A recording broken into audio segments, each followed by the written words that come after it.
que lo rodean. O sea que para los que piensan que a Dios no le importa, ¿qué le va a importar a Dios lo que a mí me está pasando? ¿Qué le va a importar? Hermano, a Dios le importa. ¿Será relevante mi situación? ¿Será importante? Claro que lo es. Muy importante para Dios. Todo ese capítulo tiene una respuesta de comunicación, de interacción, de comunión, de revelación con el pueblo que lo rodea, especialmente sus discípulos y la gente que lo escucha. Y ese capítulo muestra que mujeres le servían, muestra la parábola del sembrador, o sea que él era ministrado a través de un grupo de... La Biblia da hasta los nombres, la Biblia. Y hay una parábola describiendo sobre el mensaje del Evangelio.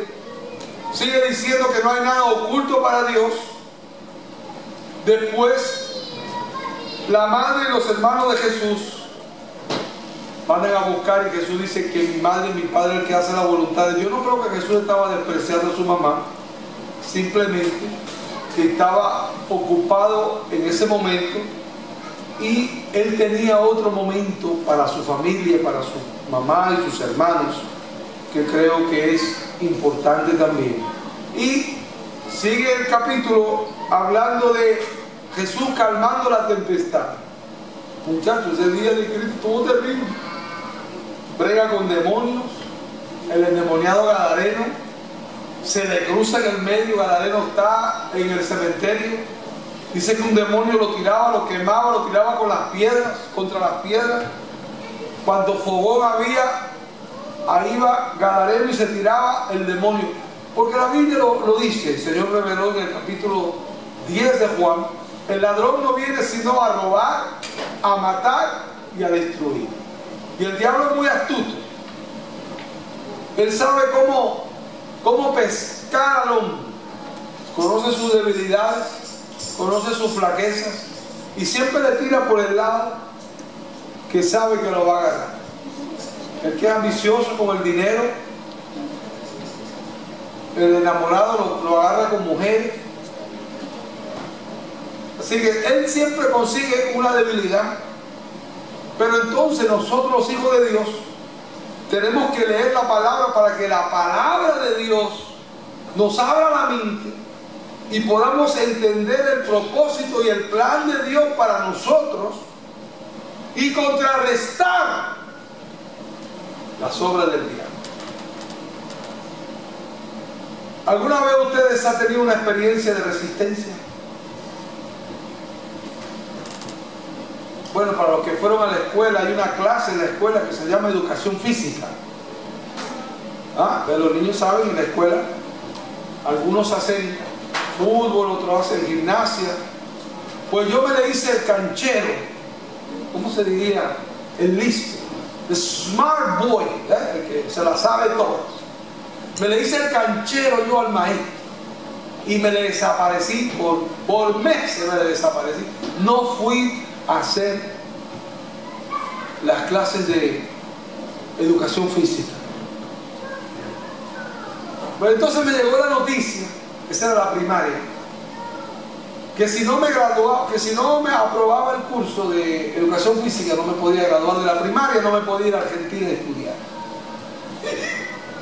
Estaba en problema. Me acuerdo el profesor Mori, blanco, alto él, muy gimnasta, bien atlético, siempre que hablaba estaba nervioso y usted lo veía a él y le digo: profesor Mori, quiero hablar con usted. ¿Qué quieres? No, es algo muy importante. Para mí no. No, tranquilo, es para mí que es importante. Dice: ¿qué quieres? No, profesor, que necesito aprobar su clase. ¡Tú jamás me vas a aprobar esa clase! Chacho, yo tenía una bendición para mis maestros. Buenísimo han sido todos los maestros míos. Profesor Mori, por favor, no me diga eso. Pero si tú te has desaparecido el año entero, no me has echado cara por ningún lado. Mira, vete de aquí. No, señor. Mire, se me han ofrecido una beca, tengo una oportunidad. ¿Qué ve? No, que mire, empecé a explicarle y empecé a hablarle al hombre. Y él me dijo, mira, hay una carrera. Yo te recomiendo que no vayas, porque tú eres muy grande, tú no tienes cuerpo para hacer eso, pero hay una carrera entre medio de las montañas, así, entre medio de las montañas. Yo que soy un atleta, que fui al ejército y que soy un profesional de la educación física, no he terminado esa carrera. ¿Y qué quiere usted, señor Mori?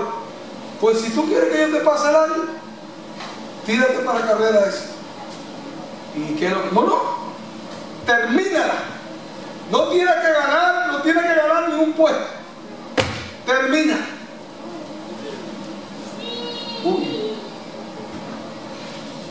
Pues hermano, así es la vida. Cuando una persona se cree muy inteligente, muy astuto, termina pagando las cuentas al doble.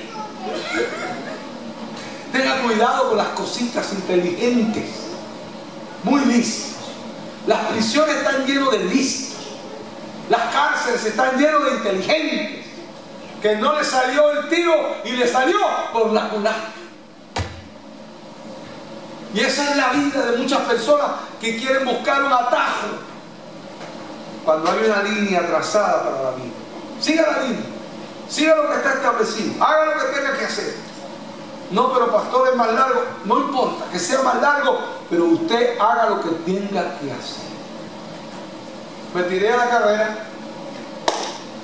No se ría de mí, por favor. Yo no me veo tan esbelto, no se equivoque conmigo, por favor. No era tan esbelto, nunca he sido un hombre esbelto, pero siempre he sido guapo. Ese es mi consuelo, ese es mi consuelo. Y entonces me tiré. No quiero exagerar, todavía están las montañas ahí, no sé si eran 10 o 15, pero realmente, hermano, por primera vez en mi vida, yo oré a Dios y le dije, yo no puedo. Me temblaban las piernas, me temblaba la espalda de tanta presión que había en mi cuerpo. Y los amigos míos me decían, dale gordo, dale. Y yo seguía, me empujaban los vagos, me empujaban los tipos, me empujaban. Dale gordo, tú puedes, dale. Ahí aprendí una cosa en mi vida. No es empezar, es terminar. A mí me da risa cuando veo a la gente que hacen promesas en Año Nuevo. Este año me compro un Ferrari, o hago un negocio, me compro el George Washington Bridge. Yo lo voy haciendo promesas a la gente. Este año bajo de peso, y el 1 de enero usted lo ve con botines y lo ve con pantalones cortos y no, es invierno, no, y usted lo ve bien ahí y salen como un tamal bien amarrado y salen corriendo. El 1, el 2, el 3, el 4 y el 11 empiezan a hacer como mi amorcito, zumba, ¿no? Zumba una chuleta, zumba una carne, zumba un arroz, zumba una sopa, zumba y zumba y zumba. ¿Y dónde quedó la promesa? Quedaron las promesas. No sé en el pueblo de ustedes, pero en el mío le llaman promesas de borrachos. Esa es la gente que promete y no cumple. Por eso cuando usted empiece una meta, empiece despacito. Haga como yo, que cuando empecé a bajar al Eastwater de mi casa, empecé a llegar hasta el edificio. El edificio está como a 2 o 3 cuadras, ahí me metí al aire acondicionado, ¡oh, qué rico! Mira, y me volví para mi casa y todo el mundo impresionado conmigo. ¡Wow! No, yo no había llegado ni a la esquina. Pero después me tiré al otro edificio, después bajé, llegué a la orillita, encontré una escalera, bajé por la escalerita y me volví para mi casa. Y fui yendo de a poquito, de a poquito, de a poquito. Y como dicen allá en mi pueblo, que las gallinas de granito en granito llenan el buche. Y así como se van haciendo los hábitos, y así como se van haciendo las cosas importantes de a poquito. Bueno, si a usted le interesa crear un hábito, o si usted quiere, no, muchacho, yo voy a caminar 40 kilómetros. Sí, con una ambulancia atrás tú vas a caminar 40 kilómetros. Con aire, respiración y oxígeno y todo, y 4 médicos y paramédicos, y tú vas a llegar al otro lado. No, mi hermano. Si usted nota, el ministerio de Jesús fue progresivo, fue avanzando poco a poco, fue llegando poco a poco. Para mí fue dificilísimo llegar a este país, acostumbrado a trabajar en el gobierno, con mi trabajo secular, y aunque había sido ministro, pero estaba muy relacionado. Llegar aquí, nadie me conocía. Me quedé indocumentado, muchacho. Terminé viviendo en un piso 2 años. El diablo me decía, pero ¿y cómo tú, profesional, un hombre inteligente? ¿Cómo? Eso es lo que hace el diablo. Pero lo único que sabe hacer el diablo es tirarle las cosas en la cara a la gente. ¿Y qué ha hecho el diablo para tirarte nada a ti en la cara? El diablo no ha hecho nada. El diablo no le ha ganado a nadie para reclamarme y echarme en la cara a mí de qué, para qué. ¿Qué ha hecho él? Nada. Jesús le dio una pera a él en la cruz del Calvario. Y le quitó la llave de su casa, porque el diablo no tiene la llave de su casa, porque esta Biblia dice que las llaves del infierno las tiene Jesucristo, el Hijo de Dios. Dale un aplauso fuerte al Señor, aleluya. Venir a decirme a mí de qué, que tú qué. Alguien le decía, le dijo a su pastor, y le dijo, pastor, mire, me siento triste, siento una voz que me dice, mira, cuando venga esa voz, que te diga aquí, que tú no eres nada, que tú no vales nada, mira, ese es el diablo, para que lo sepas. Cuando él venga con eso, tú recuérdale su futuro, que ese va para las brasas, a las pailas, ahí donde todavía está, ahí se va a quedar. Pero nosotros hemos sido llamados a ser más que vencedores. Independientemente de lo que yo sienta, no me malinterprete, independientemente de lo que yo diga de Dios, Él sigue siendo Dios. O sea, lo que yo diga de Dios no lo afecta a Él. Él sigue siendo poderoso, sigue siendo majestuoso, sigue teniendo la última palabra. Dios sigue teniendo la autoridad y sigue teniendo el poder. Tiene la respuesta a mi necesidad, a mi milagro, a mi familia, a mi hogar. Dios tiene la respuesta. Le moleste a quien le moleste, le guste a quien le guste. O sea que tenemos que tener una mente suficientemente capaz de entender el propósito de Dios para nosotros en esta vida. Y este tema es interesante. Para el que cree, todo es posible. Pero hay otro lado de la moneda. ¿Cuál es el otro lado? El que no cree. ¿Qué revela la Biblia? En la fórmula bautismal, el Señor revela y dice: y por el mundo y bautizados en el nombre del Padre, del Hijo y del Espíritu, para que creyera, y el que no creyera, ¿qué? Ya fue condenado. O sea que la incredulidad condena al hombre. La incredulidad acaba con todos tus planes, con todo, porque es a la condenación eterna es que va el ser humano que no cree. Eso es lo que el diablo te dice: sigue jugando, sigue dando vueltitas. Ahí te voy a dejar como un hámster dando vueltas en una rueda. Ahí te quiero dando vueltas, dice el diablo. Ahí te quiero dando vueltas. Porque cuando Cristo venga, se va a la iglesia y tú vas a seguir dando vueltas como un ratoncito, como un hámster en una ruedita. Ahí te vas a quedar. La incredulidad es una patraña que el enemigo le pone a la gente en el corazón. Y esta palabra tiene una revelación terrible, porque Jesucristo en su poder y estando como humano, la Biblia dice que hizo el milagro con la niña y el centurión fue a pedirle, y llegó su sirviente y le dijo: ya no lo molestes más. Tal vez que esta noche haya una petición y el Señor te diga: quieto, varón, tengo que orar. Quieto. Porque yo tengo la respuesta a tu necesidad. Está tremendo eso. Esta palabra me cautiva. Me cautiva porque realmente me saca de control, me saca de todo razonamiento, y lo que Dios me empuja es a creer en lo sobrenatural, a lo que está fuera de mi alcance, a lo que está fuera de mi seguro médico, está fuera aún de mis finanzas, de mis tarjetas de crédito, de mis cuentas de banco, está fuera de mi alcance. Y el Señor me dice, cree.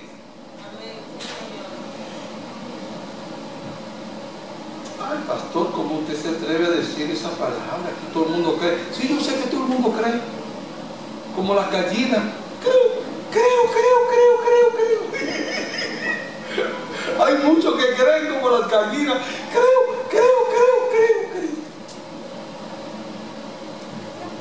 No es una gallina lo que estoy hablando en esta noche. No hay una gallina. Estoy hablando de convicción. Estoy hablando de entrega de corazón, de mente y de alma. Es que realmente hay un Dios poderoso que tiene el poder y la autoridad para tomar mi vida en sus manos. Aleluya, denle un aplauso fuerte al Señor.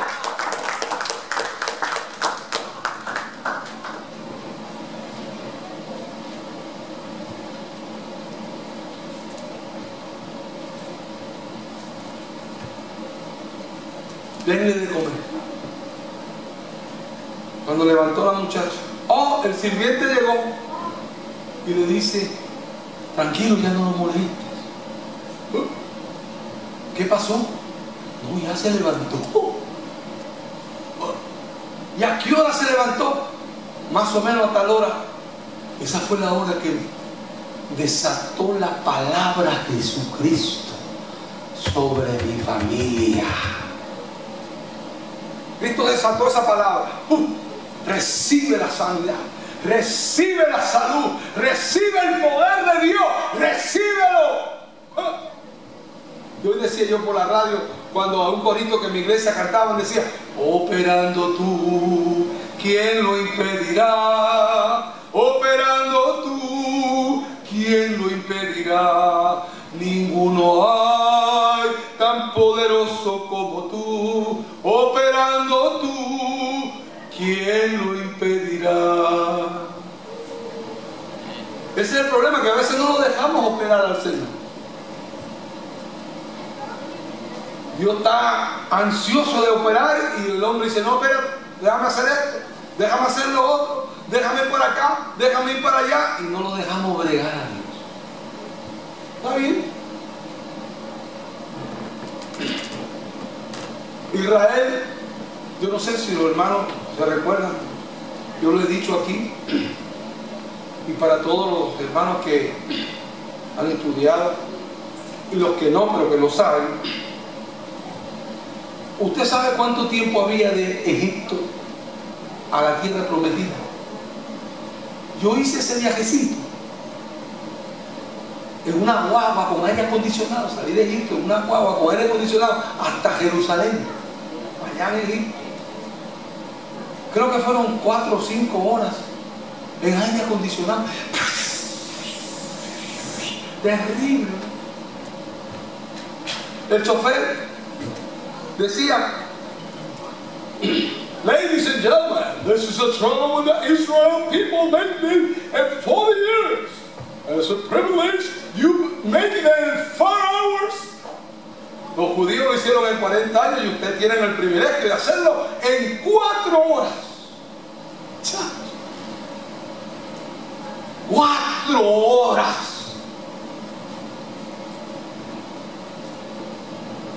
Hoy se supone que le tengo que dar un beso.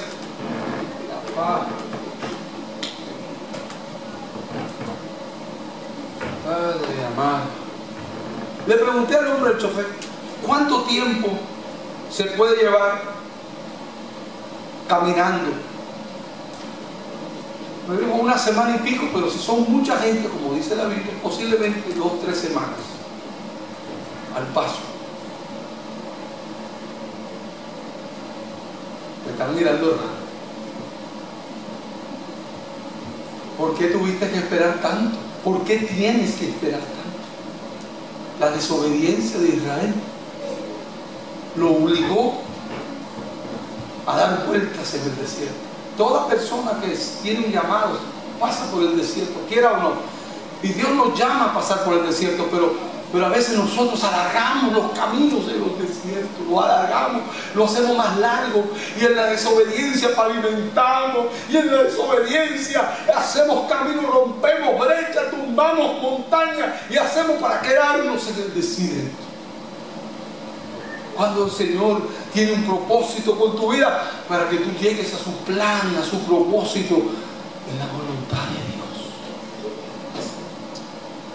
Hay una palabrita que me impresiona mucho. Cualquier mujer, ¿está grabando? ¿No?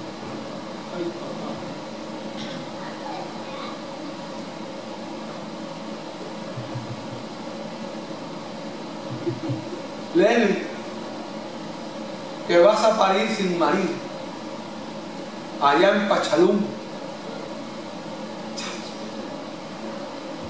Tú sabes cómo se arman esos gallineros en los pueblos. ¡Oh! Terrible, ¿no? Esas viejas chismosas, perdón, esas señoras muy comunicadoras.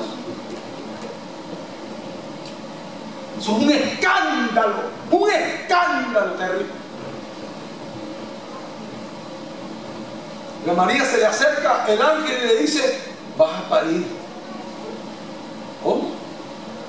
Pero ¿cómo puede ser eso? El Espíritu Santo va a venir sobre ti.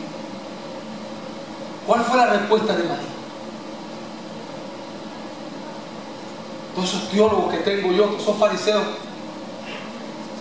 hasta mi esposa que se graduó del instituto, ¿qué fue lo que dijo María?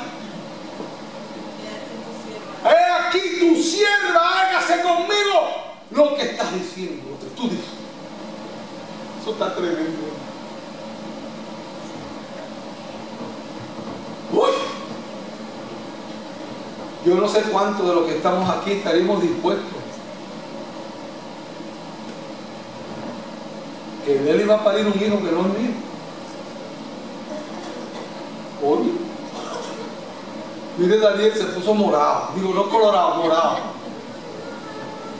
Le estoy hablando para que, tal vez porque usted como oye el texto, pues, pero ya cuando ve la cosa, tú estás adentro del protagonista, la cosa cambia. Se complica. La situación se torna más difícil. Para que usted entienda el contexto de lo que estamos mirando, lo que estamos viendo, cómo Jesucristo entra en la vida cotidiana, en la vida diaria, en la costumbre, en la religión, en la vida cotidiana del pueblo que lo rodea. Está, bueno, si hubiera un teólogo en los tiempos de Jesús, hubiera dicho: está contextualizado bíblica y teológica. Esos teólogos se pasan hablando palabras difíciles y no se han salvado todavía. Vamos a dejarlo ahí. A Jesús le importa tu vida. Y para esos que dicen: a mí Dios no me oye, Él se ha olvidado de mí. Y cuando una persona llega a esa conclusión, es difícil sacarlo de esa conclusión, porque me imagino que ha llevado años y años cocinando eso ahí, dale, y al final dice: no, Dios no me oye. Pero vamos al versículo 50, que revela exactamente la situación que está aconteciendo alrededor de lo que la mujer del flujo de sangre y de la niña que murió. Y el versículo 50 dice: oyéndole, Jesús le respondió: no temas, no temas. Y yo me atrevo a decir, con toda la autoridad que me da como pastor y como ministro del Evangelio, y yo me atrevo a decirte: Dios sí te ha oído. Dios te ha oído.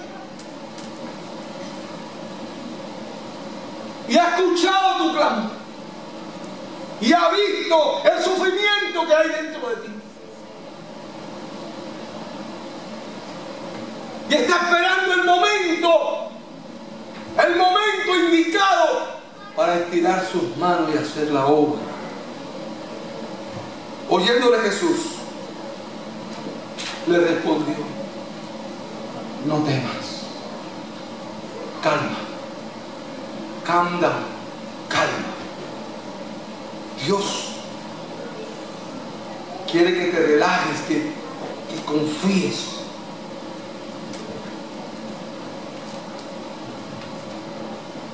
Hay otra cosita en la Biblia. La Biblia tiene 66 libros, ¿no es cierto? Todos lo saben. 39 del Antiguo, 27 del Nuevo, tiene 40 autores, 1600 años llevó a escribir este librito que yo tengo aquí. 1600 años.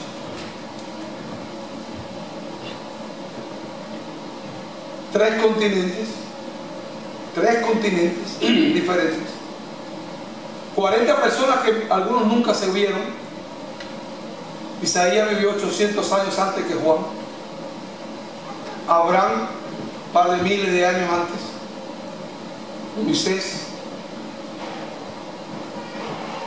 Y todos están dirigidos en un solo mensaje: la salvación del mundo, el arrepentimiento del pecador y el plan de Dios contigo y conmigo.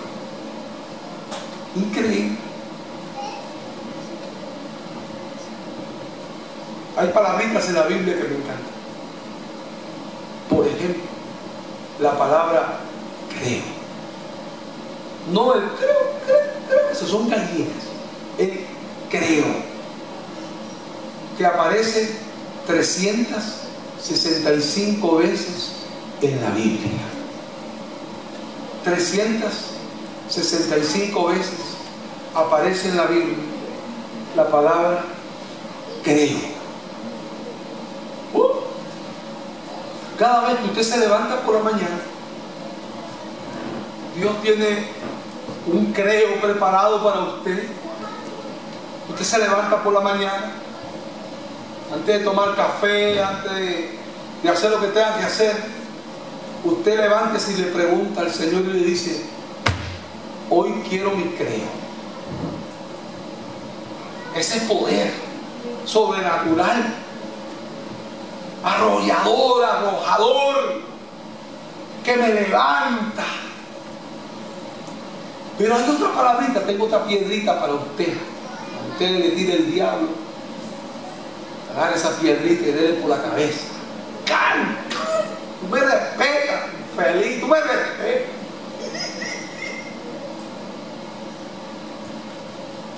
El capítulo 1 del libro de los Génesis, hay una palabrita ahí que aparece 31 veces. Es la palabra Dios. Usted puede contarlo con lujo de detalle, que en el hebreo original es Elohim. Elohim, Elohim, que quiere decir un Dios plural, un Dios que todo lo puede.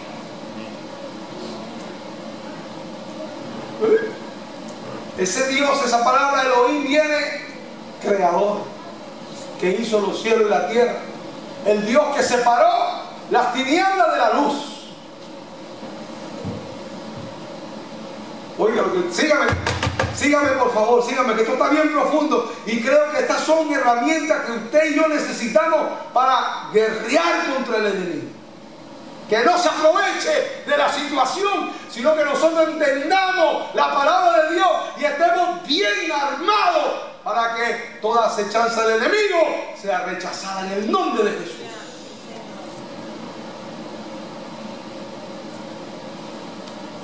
¿Cuántos días tiene el mes? 30, 31 días. Vamos a hacer cuentas. Ya ven, los viejitos de antes no sabían